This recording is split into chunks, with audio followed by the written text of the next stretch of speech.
kita bersatu padu dengan ilmu agama. Makanya anak-anak kita, anak-anak saudara kita, anak-anak tetangga kita yang belajar ilmu agama, kita dukung. Bahkan kita membantu mereka, ya. Ini kita juga akan mendapatkan pahala jihad seperti jihad yang mereka lakukan. Jihad bil lisan. Jihad dengan Bismillahirrahmanirrahim. Assalamualaikum warahmatullahi wabarakatuh. Alhamdulillahi rabbil alamin. Wassalatu wassalamu ala sayyidina Muhammadin ashrafil mursalin wa ala alihi wa ashabihi at-tayyibin at-tahirin.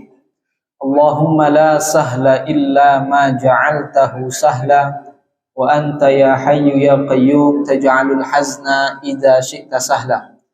Allahumma rzuqna al-ikhlasa fil niyyati wal qawli wal amal. Segala puji mari sama-sama kita ucapkan kepada Allah Subhanahu wa taala. Salawat dan salam mari sama-sama kita hadiahkan kepada Nabi kita Muhammad sallallahu alaihi wasallam. Mudah-mudahan kita semuanya berdoa memohon kepada Allah Ta'ala agar kiranya nanti fi yaumil qiyamah semua kita ini bisa mendapat syafaat dari Nabi kita Muhammad sallallahu alaihi wasallam. Amin amin ya rabbal alamin. Sebelum kita mulai seperti biasa mari kita ikhlaskan niat kita. Duduk kita di majelis ilmu di tempat yang mulia ini dengan niat ikhlas, yaitu hanya ingin mendapat ridho dari Allah Subhanahu wa taala. Kita pada pertemuan lalu sudah membahas tentang perkataan Al-Imam Abu Hanifah radhiyallahu anhu di awal kitabnya, bahwa beliau mengatakan aslut tauhid, ya, pada dasar tentang tauhid, tentang keimanan. Kemudian kita lanjutkan menjelaskan makna dari perkataan beliau. Beliau mengatakan wal hisabi wal mizani wal jannati wan nari wa zalika haqqun kulluhu. Wal hisab ini diantara aslut tauhid, dasar keimanan, dasar tauhid yang wajib untuk kita yakini, wajib untuk kita ketahui, yaitu diantaranya adalah wal hisab, meyakini akan adanya al-hisab. Hak, al-hisab itu hakun, itu adalah suatu kebenaran. Apa itu hisab? Hisab itu adalah ardu a'malil ibadi alaihim. Yang disebut dengan al-hisab adalah arud, menunjukkan apa yang akan ditunjukkan nanti, a'malil ibad, perbuatan hamba yang telah dilakukannya. Jadi masing-masing kita akan diperlihatkan kepada kita nanti semua apa yang telah kita perbuat sewaktu kita hidup di dunia. Jadi kalau ingin apa yang kita lihat itu menyenangkan, maka perbuatlah ketika hidup perbuatan-perbuatan yang dibenarkan oleh Allah, yaitu perbuatan-perbuatan yang diperbolehkan, menghindari hal-hal yang diharamkan.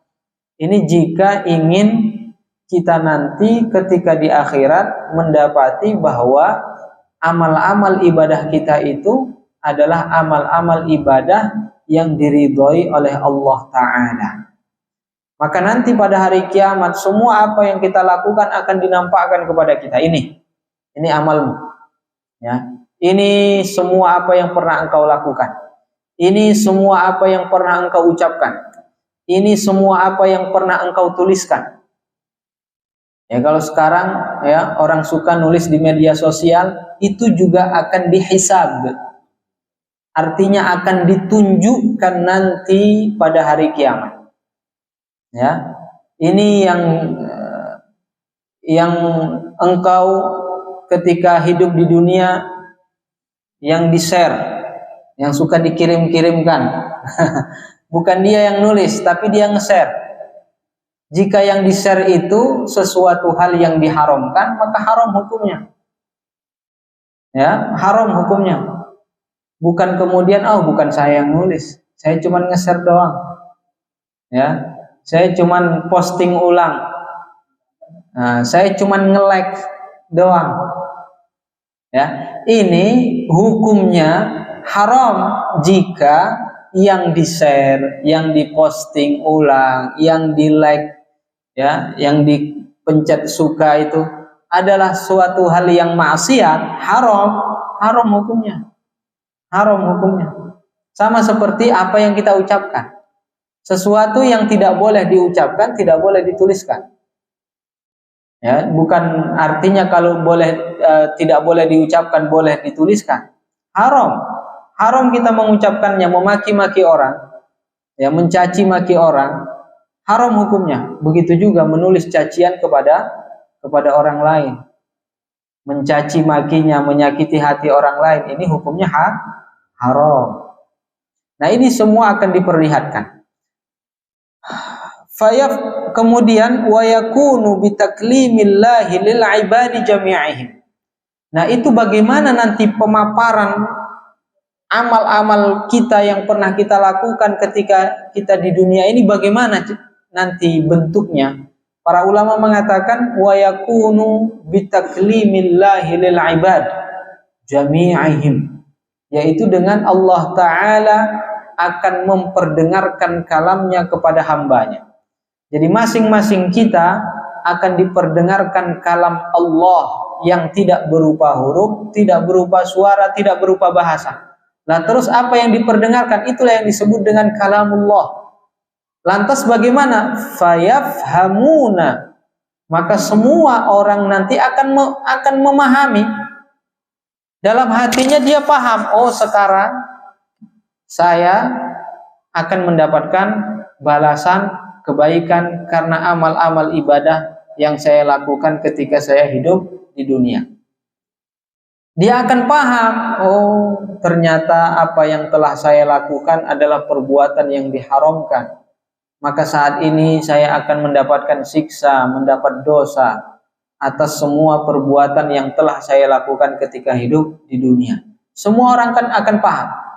Jadi nanti yang disebut dengan yaumul hisab, tidak kemudian masing-masing ya seperti di dunia ini ada di sidang begitu Pak, masing-masing di sidang ya. Kalau seperti itu yang terjadi akan membutuhkan waktu yang begitu lama. Coba yang di sidang mau berapa orang? Berapa banyak? Dari mulai umatnya Nabi Adam alaihissalam sampai umatnya Nabi Muhammad yang terakhir hidup. Yang terakhir hidup, ya, hidup dia kemudian datang hari kiamat. Yang terakhir meninggal dunia, yang terakhir hidup di dunia ini ketika terjadinya hari kiamat. Jadi dari awalnya sampai akhirnya ini semua akan dihisab. Ya, kalau kemudian disidang satu persatu, kapan berakhir? Ya. Nah, jadi Allah Ta'ala, yaumul hisab yang dimaksud adalah Allah Ta'ala akan memperdengarkan kalamnya yang azali, yang tidak berupa huruf, suara, dan bahasa, namun hamba semua orang nantinya akan memahami tentang apa dia diminta pertanggungjawabannya. Semua akan paham tentang apa nantinya dia dipertanyakan. Dia dipertanyakan tentang harta yang dikumpul-kumpulkannya ketika hidup di dunia ini. Dari mana harta tersebut dia dapatkan? Dari mana dia ambil? Usaha apa yang dilakukannya? Ketika dia berdagang, apakah berdagang sesuai dengan syariat atau tidak? Harta yang disimpannya itu sumbernya semuanya halal atau sumbernya semuanya haram, atau bercampur halal dan haram, semua akan diminta pertanggungjawaban. Tidak hanya itu, harta yang halal pun yang kita dapatkan masih dipertanyakan. Apa pertanyaannya? Kemana harta yang halal yang engkau dapatkan itu engkau tasarrufkan, kemana engkau berikan, kemana engkau habiskan, engkau kelola untuk apa. Jadi kalau harta yang haram, harta yang dihasilkan dari hasil yang haram, dari cara yang haram, nah ini sudah pertanyaannya sudah selesai sampai di situ, haram sudah. Ya, dia akan mendapatkan siksa atas perbuatannya mendapatkan harta dengan cara yang haram. Tapi orang yang mendapatkan harta dengan cara yang halal, ya, tidak sampai di situ saja pertanyaannya. Masih ada pertanyaan berikutnya. Kemana harta tersebut kita habiskan? Ada orang mendapatkan harta dengan cara yang halal. Halal. Dia berdagang juga memenuhi syariat, bukan perdagangan yang diharamkan, bukan perdagangan yang tidak sesuai dengan syariat, tetapi hasil yang dia dapatkan dia gunakan untuk membantu orang lain dalam melakukan maksiat. Bukan dia yang berbuat maksiat, temannya berbuat maksiat dia bantu, anaknya berbuat maksiat dia bantu, istrinya berbuat maksiat dia bantu, saudaranya berbuat maksiat dia bantu. Nah, ini akan diminta pertanggungjawaban atas semua apa yang kita dapatkan ketika itu, dan kemana harta tersebut kita habiskan. Maka orang yang menghabiskan hartanya di jalan Allah inilah yang akan selamat. Orang yang menghabiskan hartanya di jalan Allah inilah mereka yang akan selamat. Selesai kalau hartanya semuanya dihabiskan di jalan Allah, selesai. Dihabiskan di jalan Allah Subhanahu wa taala. Ini tidak hanya kemudian orang kan beranggapan harta tersebut kalau dikatakan dihabiskan ya untuk ketaatan, ini artinya masuk kotak amal kan gitu, Pak. Tidak hanya itu, jalan kebaikan untuk harta yang bisa kita gunakan pada harta kita tidak hanya sekedar uang kita masukkan kotak amal. Tidak hanya itu. Menafkahi keluarga ini juga terhitung amal. Menafkahi keluarga ini juga terhitung amal. Terkadang perlu ya kita memberi nafkah keluarga itu dengan nafkah yang lebih. Ya, dengan nafkah yang lebih. Makanya dikatakan hari Jumat memberi nafkah yang lebih, ya, ini dianjurkan. Kemudian di hari Asyura memberi nafkah yang lebih, ini dianjurkan. Ya, ini memberi nafkah itu artinya juga termasuk amal. Termasuk amal.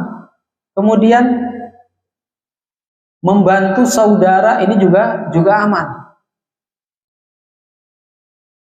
Juga termasuk kalau seandainya kita membantu orang-orang yang beramal ibadah, ini juga tentunya termasuk hal yang sama kita ketahui bersama, amal ibadah yang luar biasa pahalanya. Rasulullah menyebutkan man jahaza ghaziyan faqad ghaza. Man jahaza, orang yang mempersiapkan, ghaziyan, perbekalan untuk orang yang berperang. Jadi dulu di masa Rasul diwajibkan para sahabat untuk berperang ketika itu, melawan orang-orang kafir demi menegakkan agama Allah.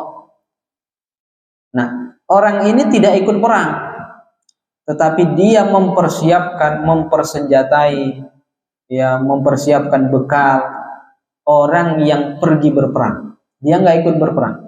Rasulullah mengatakan man jahaza ghaziyan faqad ghaza, maka sungguh dia telah ikut berperang. Sungguh dia telah ikut berperang. Jadi kalau ada sekarang tidak ada peperangan seperti yang terjadi di masa Rasulullah sallallahu alaihi wasallam. Namun di antara jihad sekarang ini yang terjadi adalah jihad bil lisan. Jihad dengan lisan, yaitu dengan menggali ilmu agama dan menyebarkannya. Karena itu termasuk menegakkan agama Allah, tegaknya agama Allah ini dengan ilmu. Ilmu jika merata didapatkan oleh semua masyarakat Islam, maka agama kita akan kuat. Hayatul Islam bi'ilmiddin. Hidupnya Islam ini dengan ilmu agama. Tapi sekarang kan masyarakat Islam ya lebih banyak yang menghindar dari ilmu agama daripada yang mau duduk di majelis ilmu agama. Betul nggak ini Pak? Majelis ilmu sedikit, tapi kalau dangdutan rame.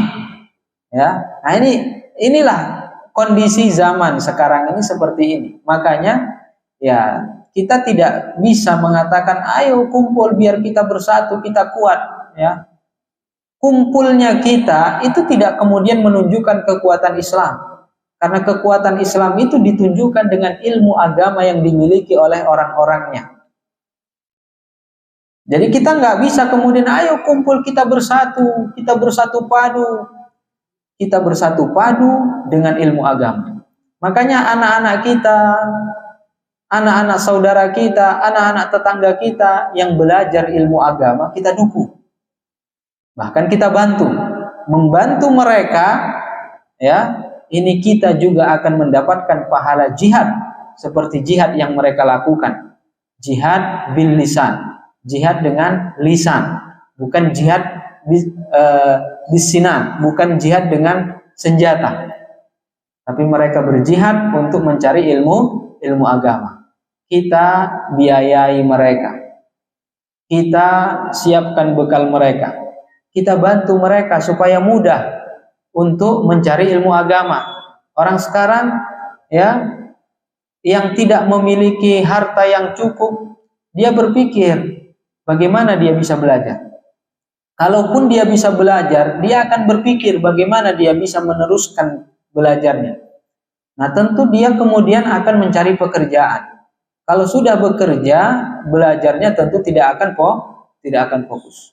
Makanya dulu para ulama-ulama kita dulu di masa-masa para ulama kita dulu, itu mereka itu banyak orang-orang yang mewakafkan hartanya untuk pelajar ilmu.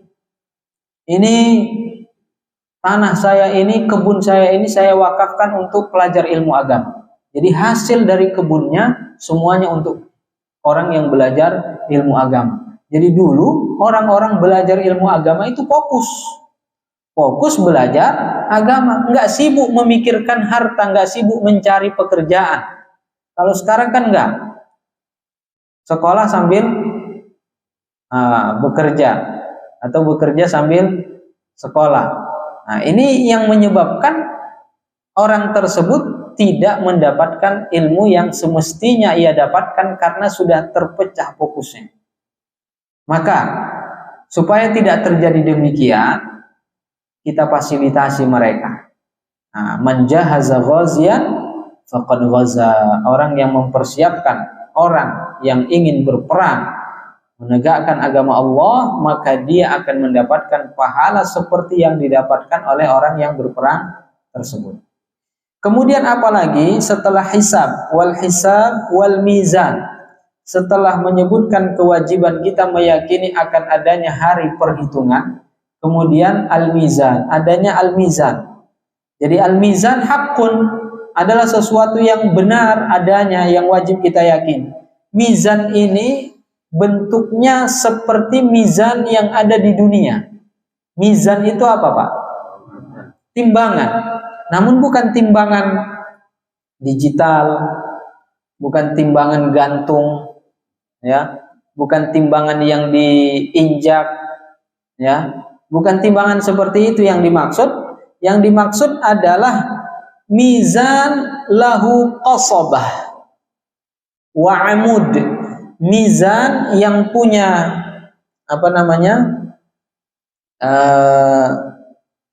tiangnya yang dibentangkan, dan ada amud, ada tiangnya yang ditegakkan. Jadi ada tiang yang ditegakkan, kemudian ada juga tiangnya yang dibentangkan. Kemudian walahu kaffatan, dia memiliki dua kaffah, ada dua tempat yang untuk dijadikan sebagai tempat yang ditimbang. Kalau kita melihatnya seperti mizan yang untuk emas ini Pak ya. Ya, mizan untuk emas. Kalau kita banyak melihat gambar-gambarnya itu kalau di pengadilan-pengadilan itu kan gambarnya kan begitu Pak. Nah, mizan, gambarnya timbangan-timbangan modelnya seperti itu. Dalam bahasa Arab ini disebut namanya mizan. Jadi para ulama mengatakan mizan yang wajib kita yakini ada nanti pada hari kiamat itu bentuknya seperti itu. Ya. Terus kemudian besarnya bagaimana wallahu a'lam. Namun mizan yang disebut dengan mizan ya bentuknya seperti mizan yang ada di dunia modelnya, tapi bagaimana besarnya, terbuat dari apa, wallahu a'lam tidak disebutkan. Ya, wallahu a'lam. Kemudian apa yang akan ditimbang? Yang ditimbang itu apa? Orangnya yang ditimbang atau apa yang ditimbang? Atau amalnya yang ditimbang. Nah, ini ada perbedaan pendapat. Ada yang mengatakan amalnya ditimbang, ada yang mengatakan as-sahaif, lembaran-lembaran. Karena para malaikat ada malaikat yang mencatat amal kita, Pak kan? Malaikat apa namanya? Raqib dan Atid. Yang satu namanya Raqib, ya pencatat kebaikan, yang satu namanya Atid, pencatat keburukan. Jadi semua apa yang kita lakukan ini tercatat, dicatat dalam suhuf namanya, lembaran-lembaran mereka. Ya, kita nggak melihatnya di mana disimpan lembaran itu. Kalau bisa kita melihatnya, amal keburukan bisa dihapuskan. Nggak bisa kita melihatnya. Wallahu a'lam. Tapi nanti akan diperlihatkan sahaif itu, lembaran-lembaran itu akan diperlihatkan kepada kita semua. Nah, itulah yang akan ditimbang. Sebagian para ulama mengatakan yang ditimbang itu sahaif, lembaran-lembaran yang dituliskan kebaikan ditaruh di sebelah kanan, lembaran-lembaran yang bertuliskan keburukan ditaruh di sebelah kiri. Mana yang lebih berat? Kanan atau kiri? Kebaikan lebih berat atau keburukan lebih berat? Sebagian para ulama mengatakan yang ditimbang bukan itu, yang ditimbang amalnya. Amalnya yang ditimbang. Lah kalau amalnya ditimbang, nah di sini muncul pertanyaan. Amal itu kan sesuatu yang tidak terlihat. Nggak ada bendanya, bukan seperti lembaran tadi, kertas kan ada bendanya, Pak. Jadi bisa ditimbang. Tapi kalau amal, pahala, dosa, ada bendanya. Tidak ada bendanya, terus bagaimana bisa ditimbang? Mereka para ulama yang mengatakan bahwa yang ditimbang itu adalah amal ibadahnya, pahala dan dosanya, itu yang ditimbang. Mereka mengatakan bahwa nanti Allah Ta'ala akan menjadikan amal perbuatan hamba itu memiliki bentuk. Bagaimana bentuknya? Wallahu a'lam. Tapi memiliki bentuk sehingga bisa ditimbang. Jadi amal kebaikannya Allah Ta'ala nanti pada hari kiamat akan menciptakannya memiliki bentuk sehingga bisa ditimbang. Amal keburukannya juga demikian, bisa ditimbang. Mana yang lebih berat, amal kebaikan atau keburukannya? Faman rajahat hasanatuhu ala sayyiatihi fahuwa min ahli najat. Orang yang timbangan kebaikannya itu lebih berat daripada keburukannya. Jadi misalnya di sebelah sini kebaikan lebih berat dia, keburukannya lebih ringan. Fahuwa min ahlin najat, maka dia termasuk orang yang beruntung. Maka dia orang yang akan selamat. Wa man tasawat hasanatuhu wa sayyi'atuhu, tapi kalau seandainya kebaikan dan keburukannya ini sama beratnya, berimbang, sama, tidak ada yang lebih berat satu dengan yang lainnya, bagaimana keadaannya? Fahuwa min ahlin najati aidha. Ini orang juga termasuk orang yang akan selamat. Beruntung juga ini, selamat. Walakinnahu akan tetapi aqallu rutbatan minat tabaqatil ula. Akan tetapi tingkatannya ini masih di bawah tingkatan orang yang pertama tadi. Orang yang kebaikannya lebih berat dari keburukannya. Nah, dia itu tingkatannya tinggi. Orang yang kebaikan dan keburukannya sama, selamat, tetapi tingkatannya masih di bawah yang pertama tadi. Wahaula, mana ini? Kemudian orang yang rajahat sayyi'atuhu ala hasanatihi, orang yang keburukannya lebih berat daripada kebaikannya, fahuwa tahta masyiatillah. Orang yang seperti ini dia berada di bawah kuasa Allah. Maksudnya bagaimana? Insya'a azzabahu wa insya'a ghafarolah. Allah Ta'ala jika menghendaki dia akan disiksa, tetapi jika kemudian Allah Ta'ala menghendaki untuk diampuni, maka dia akan selamat. Jadi orang yang keburukannya lebih berat, tidak kemudian ini langsung masuk neraka. Belum tentu. Ini orang bisa selamat, bisa masuk neraka. Jika Allah mengampuninya, dia selamat. Jika Allah tidak mengampuninya, maka dia masuk neraka. Kemudian nanti ya setelah Allah Ta'ala menyiksanya, mengampuni dosanya, baru dia dikeluarkan dari neraka, masuk ke dalam surga. Ini semua yang kita bicarakan terkait orang muslim. Adapun orang yang non muslim, orang kafir, tidak ada masuk dalam kategori yang kita sebutkan tadi. Tidak kategori pertama, kedua ataupun ketiga. Karena orang kafir tidak memiliki kebaikan sama sekali. Di akhirat tidak ada kebaikannya. Jadi kebaikan yang dilakukan selama di dunia, ut'imalahu fid dunya, akan dibalas di dunia. Jadi dia tidak mendapatkan apa-apa di akhirat. Jadi orang kafir berbuat baik di dunia, dia akan mendapatkan balasan dari kebaikannya ketika dia di dunia.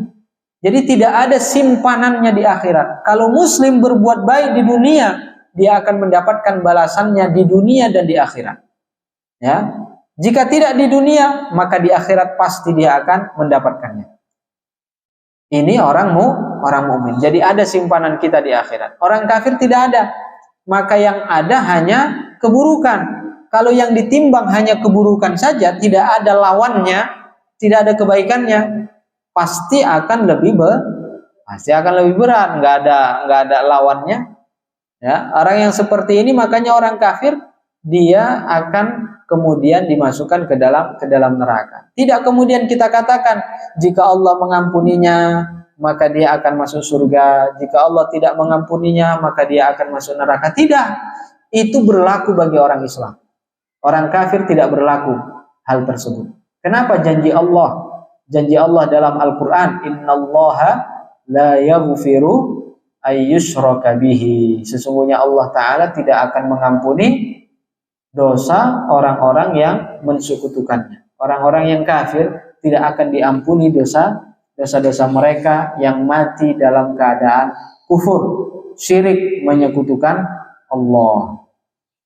Kemudian setelah al-mizan wal jannah, kita juga wajib meyakini akan adanya jannah. Jadi al-jannatu haqqun. Surga itu adalah merupakan suatu kebenaran adanya. Wajib untuk kita yakini, kita imani bahwa surga itu ada. Dan makhlukah.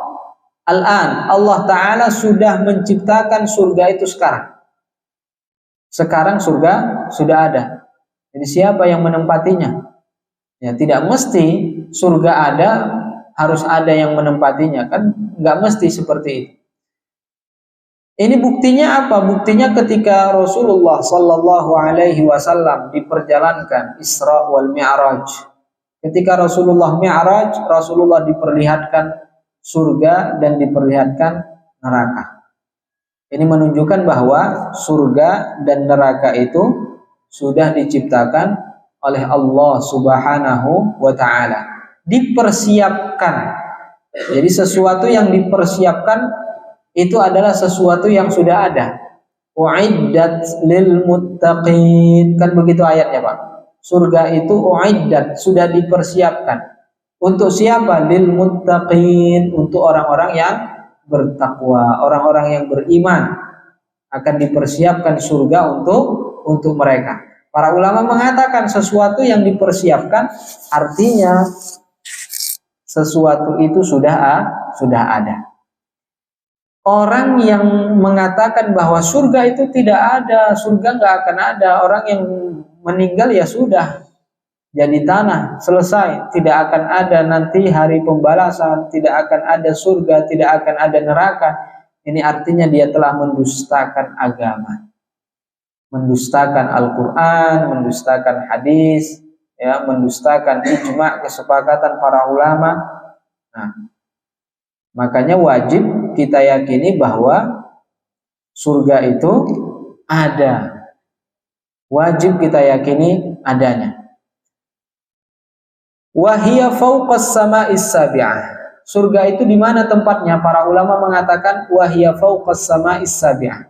Tempatnya ada di atas langit ketujuh. Langit ada di atas atau di bawah, Pak?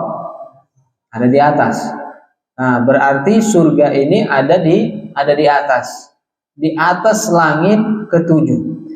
Apa dalilnya surga itu ada di atas langit ketujuh? Dalilnya dalam Al-Quran disebutkan indaha jannatul ma'wa, ya, indaha jannatul ma'wa. Ini ketika Rasulullah Sallallahu Alaihi Wasallam Mi'raj, kemudian melihat Sidratul Muntaha. Sidratul Muntaha itu adalah pohon yang besar, akarnya ada di langit ke-6, menjulang tinggi sampai ke langit ke-7. Nah, ini Rasulullah Sallallahu Alaihi Wasallam melihat Sidratul Muntaha.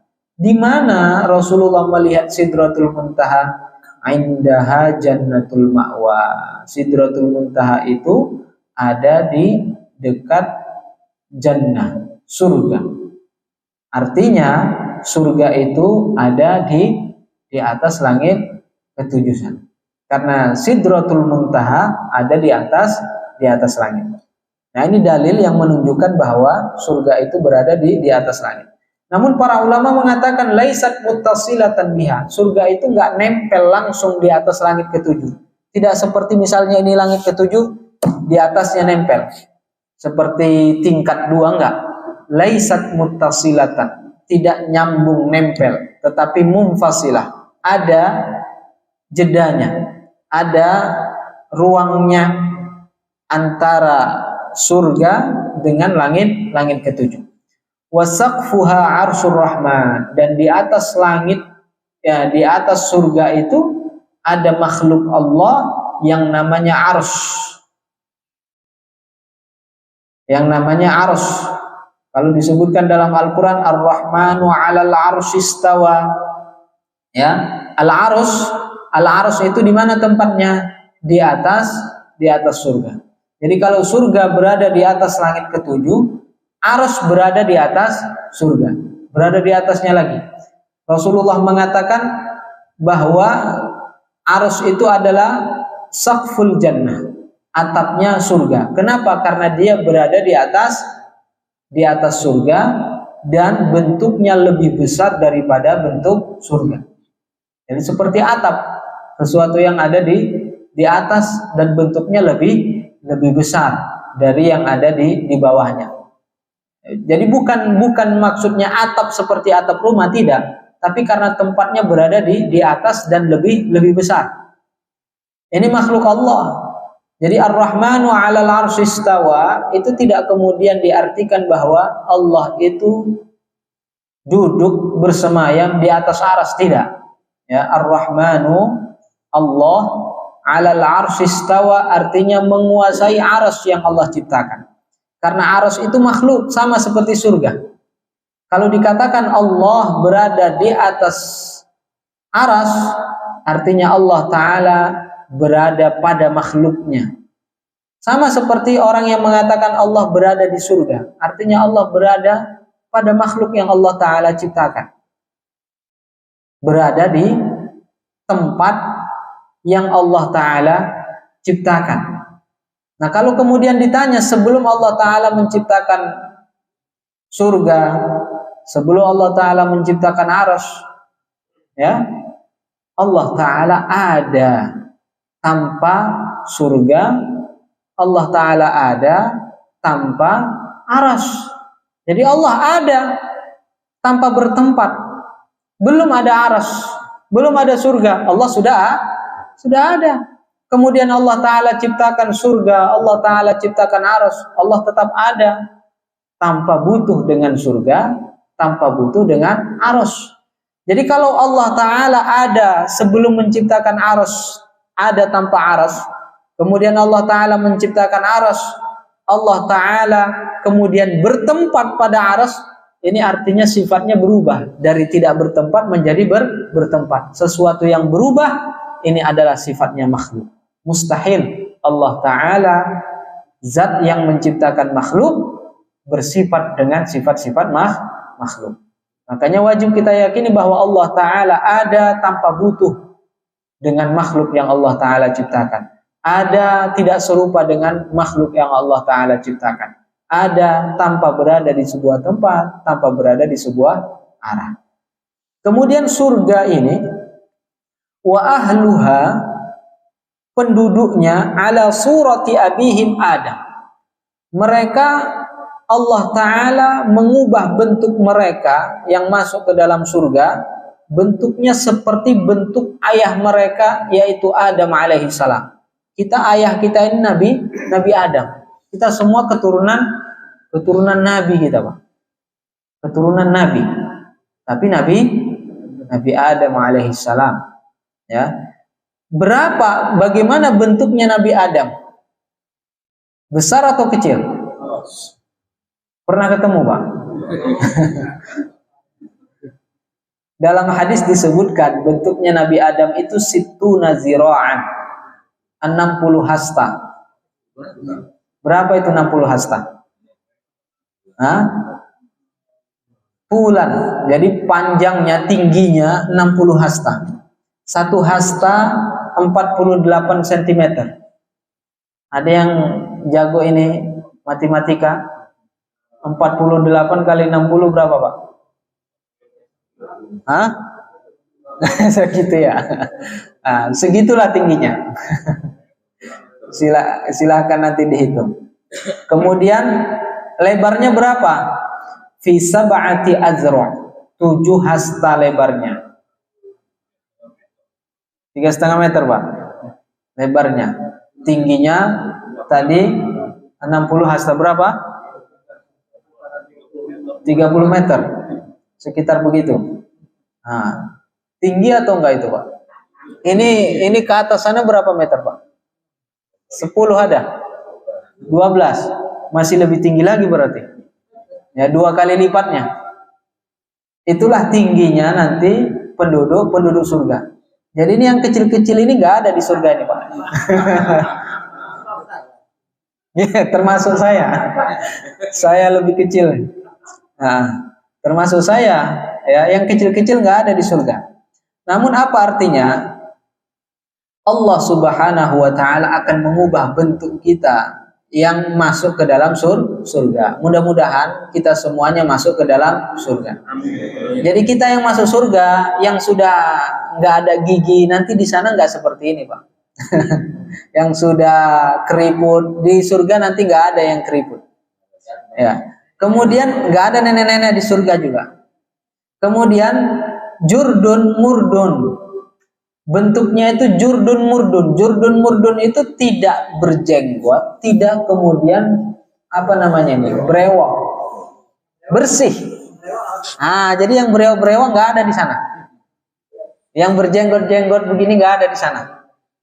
Jadi makanya ya kalau kita melihat ya orang sekarang kalau brewok, jenggot, ya kita lihat kadang gagah gitu, Pak, ya.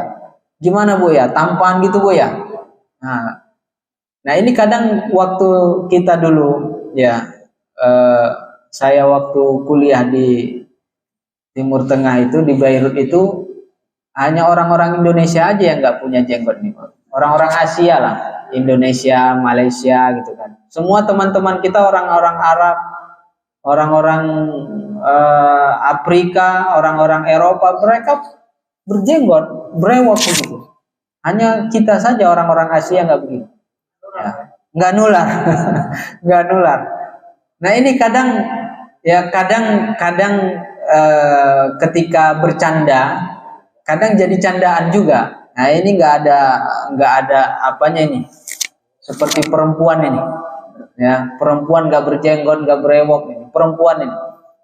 Nah, kemudian kalau kita ngelesnya bisa Pak, ngelesnya gimana? Nahnu min ahlil jannah. Kami ini adalah penduduk surga. Penduduk surga itu jurdun murdun, nggak berewok, nggak berjenggot.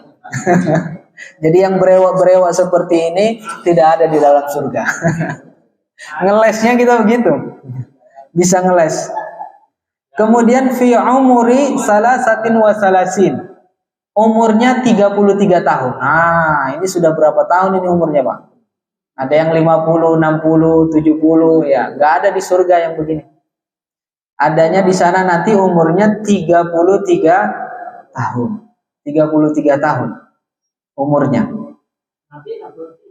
Nabi 63. Jadi penduduk surga ini akan diubah bentuknya nanti seperti itu. Kemudian kalau diubah bentuknya seperti itu, yang tadinya kita kenal di sini tua, ya, umurnya 70 tahun. Ini nanti kita, kalau kita masuk surga, dia masuk surga, apakah kita nanti akan mengenal? Dia mengenal kita dan kita mengenalnya. Apakah bisa seperti itu? Para ulama mengatakan semua orang yang mengenal, yang kenal di dunia masuk ke dalam surga, mereka akan saling mengenal. Jadi bagaimana Allah Ta'ala akan membuat tanda yang menunjukkan bahwa ini fulan, ini fulan. Semuanya kan pada ganteng-ganteng semua Pak ya. Ya, pada ganteng-ganteng semua. Yang pendek nggak ada lagi. Ya, semuanya tinggi-tinggi semua. Semuanya sama tingginya semua, tapi Allah Ta'ala membuat semacam pengenal. Bagaimana bentuknya wallahu alam, tapi masing-masing kita nanti akan saling mengenal seperti kita mengenal di dunia ini, dan akan saling mengunjungi satu dengan yang lainnya, saling berziarah seperti kita berziarah di dunia ini, saling mengenal dan saling mengunjungi. Nah terus bagaimana cara mengunjunginya? Tidak seperti sekarang ini. Kita sekarang kalau mau berkunjung kejebak macet, ya repot. Apalagi pas mudik, aduh, perjalanan 2 jam bisa 10 jam, bisa 8 jam. Bagaimana bentuknya? Mereka nanti akan saling mengunjungi dengan adanya sajadah terbang, seperti yang di film-film kita lihat. Aladin, Jin dan Jun. Seperti itu. Namun ini disebutkan dalam Al-Quran, ala sururim mutaqabilin, kan begitu. Ala surur, mereka berada di atas surur, di atas sajadah mereka. Mutaqabilin, dan mereka saling mengunjungi. Kemudian fiha sururum marfu'ah, gitu kan? Fiha sururum marfu'ah, di dalam surga itu ada surur. Surur itu jamak dari sarir. Ini yang disebut tadi semacam sajadah dia. Marfu'ah, ini sajadah itu jika tidak digunakan dia akan naik tinggi. Jadi nggak seperti kita kalau nggak digunakan kan ada di lantai. Dia nggak terbang tinggi di atas. Ketika kita ingin menggunakan, dia akan turun ke bawah.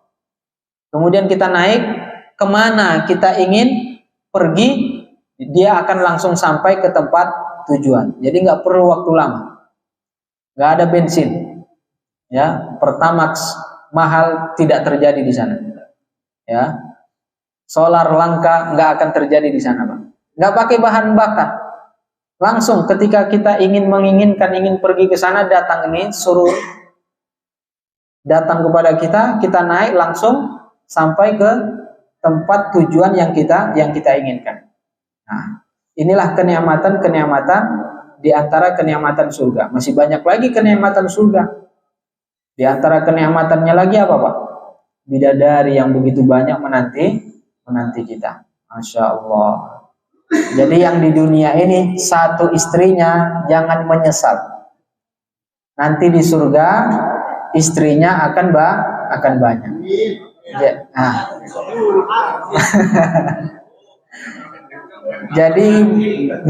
jadi ibu-ibu ya, kalau suaminya mau nikah lagi, caranya bagaimana? Jadi kita nggak boleh kemudian mengatakan nikah lagi itu haram, karena dibolehkan dalam agama, kan begitu? Betul nggak, Bu? Nah, jawabannya lama. Nah, di sesuatu yang diperbolehkan tidak boleh kita katakan tidak boleh. Namun caranya bagaimana? Ini triknya nih. Caranya bagaimana? Ibu katakan kepada suaminya, Pak, kalau bapak mau nikah lagi itu diperbolehkan dalam agama. Tetapi jika bapak nanti tidak bisa berlaku adil, berlaku semena-mena, ya, bapak tidak akan mendapatkan surganya Allah Ta'ala. Mending istri banyak di surga atau istri banyak di dunia tapi tidak masuk surga. Suaminya pasti jawab, ya pengen suami istri banyak di dunia dan di surga. namun istri satu saja, ya istri satu saja sudah repot, pusing bahkan. Apalagi istri lebih dari satu kan. Nah, ini menambah beban pikiran bagi sebagian orang. Namun sebagian orang mungkin tidak seperti itu. Ya, bagi kita repot istri lebih dari satu, yang satu saja sudah menjadi beban pikiran, apalagi lebih dari satu. Tapi sebagian orang mungkin tidak. Maka ada orang yang mengatakan bahwa istri lebih dari satu itu adalah solusi yang tepat. Namun jika dilakukan di waktu yang tepat.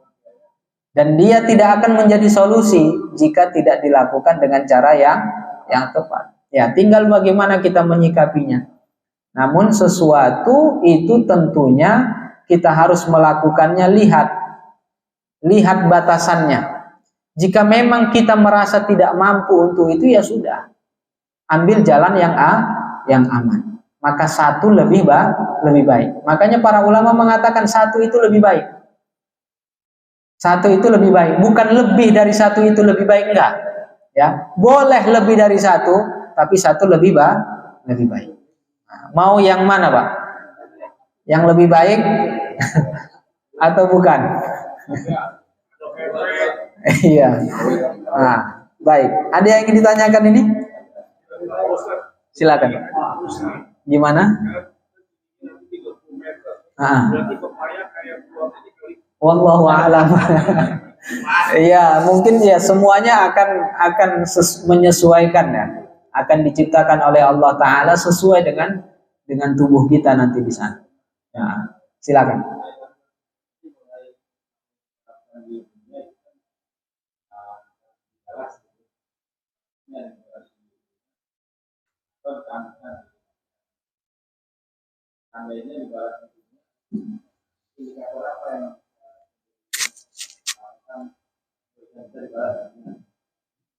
Kebaikan kita dibalas di dunia. Ya. Perbuatan baik yang kita dapatkan seperti apa? Manfaat yang kita dapatkan. Ya, terhindar dari musibah, mara bahaya. Ya, ini adalah balasan yang Allah berikan terhadap kebaikan yang kita lakukan. Di antaranya, bukankah di dalam hadis disebutkan bahwa sedekah itu menolak bala? Ya. Nah, dengan sedekah yang kita lakukan itu Allah Ta'ala akan menghindarkan kita dari mara bahaya. Tadi pas jalan, ya, ada kecelakaan, Pak, pas di samping kita. Harusnya kita kena, tapi Allah Ta'ala masih menjaga kita. Ini mungkin berkat balasan dari sedekah yang kita lakukan. Kan itu di antaranya seperti itu. Ya. Kemudian ada juga silaturahim itu akan memperluas rizki, kan begitu. Nah, ini kan balasan-balasan di dunia, ya. Kemudian dipanjangkan umur, ini kan balasan-balasan di dunia. Nah, ini diantara kebaikan yang Allah balas di dunia. Namun tidak semestinya kemudian kita sedekah terhindar dari mara bahaya, nggak mesti. Ya, jika tidak dibalas di dunia, pasti dibalas di akhirat. Karena kebaikan sekecil apapun yang kita lakukan pasti akan dibalas. Tetapi tidak mesti balasannya harus di dunia terus, enggak. Ya, bisa di dunia dan di akhirat atau ditangguhkan di akhirat. Nah, baik. Ada lagi yang ditanyakan? Silakan.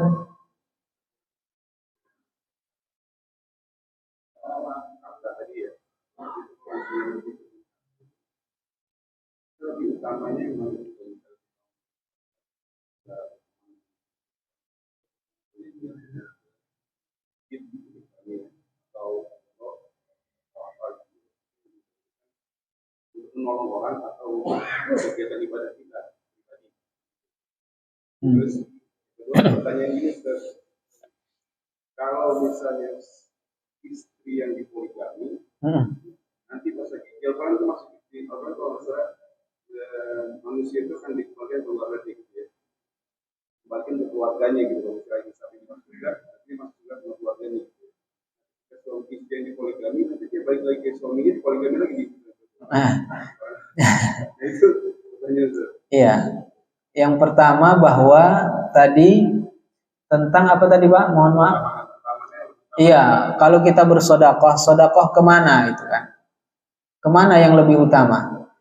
Ini kalau kita dihadapkan kita sedekah ini hanya ini yang kita miliki, kita nggak bisa. Kalau bisa kita sedekah kemana saja kan begitu dianjurkan. Tapi kalau misalnya kita mau berpilih, ini sedekahnya kemari, kalau sudah kemari berarti nggak kemari kan begitu. Terbatas harta yang dimilikinya. Sedekah yang dianjurkan itu adalah sedekah kepada kerabat. Kenapa sedekah kepada kerabat? Ya, sedekah kepada kerabat akan mendapatkan 2 pahala. Yang pertama pahala sedekah, yang kedua pahala silaturahim. Akan dapat 2 pahala. Pahala sedekah dan pahala ar-rahim. Tapi kalau sedekahnya kepada orang yang bukan kerabat, dia akan mendapatkan pahala sedekah. Tidak ada pahala silaturahim karena bukan kerabat. Jadi memang dianjurkan kita sedekah itu kepada kerabat. Tetapi kan tidak, kalau kita bisa sedekah kepada kerabat, sedekah juga kepada orang lain, kenapa tidak? Ini tadi kalau kita dihadapkan kepada pilihan seperti itu, mana yang harus kita dulukan? Ya dulukan dulu kerabat. Baru kalau bisa sedekah kepada yang lain, kita juga sedekah kepada yang lain.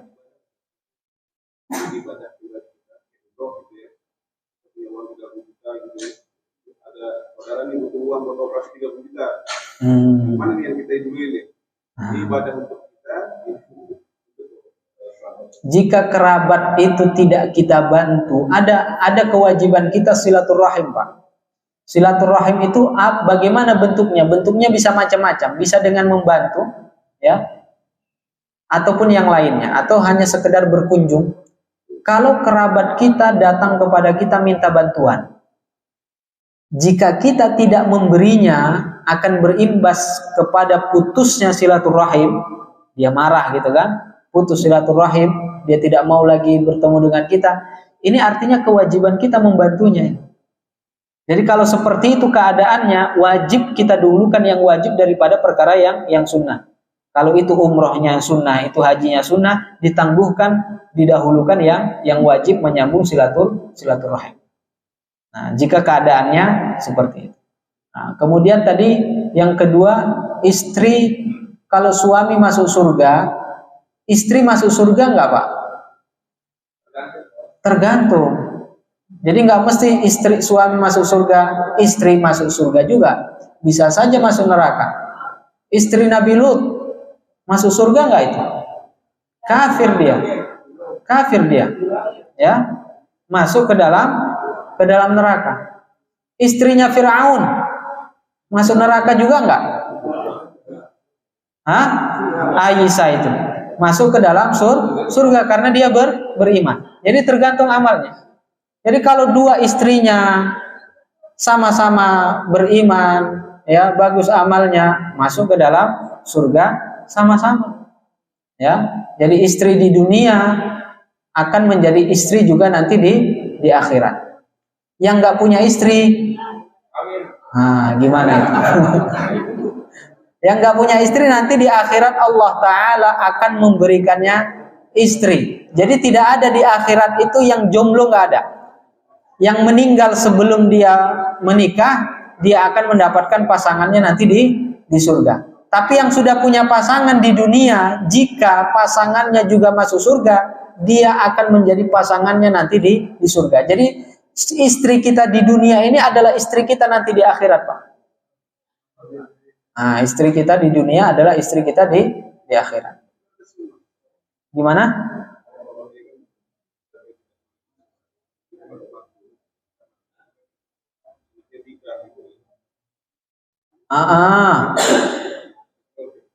Namun tidak disebutkan seperti itu, ya. Karena memang beda kasusnya. Rasulullah menikah itu karena ingin meluaskan syariat Islam. Kalau sekarang orang menikah ingin apa, Pak? Ingin berdakwah atau bukan? Beda kasusnya. Iya, baik. Kita cukupkan sampai di sini. Insya Allah akan kita lanjutkan pada pertemuan berikutnya. Mari kita akhiri seperti biasa. Kita ucap tahlil dan salawat kepada Nabi. La ilaha illallah. Allahumma salli ala sayyidina Muhammad wa ala alihi wa sahbihi wa sallim. Alhamdulillahi rabbil alamin. Assalamualaikum warahmatullahi wabarakatuh.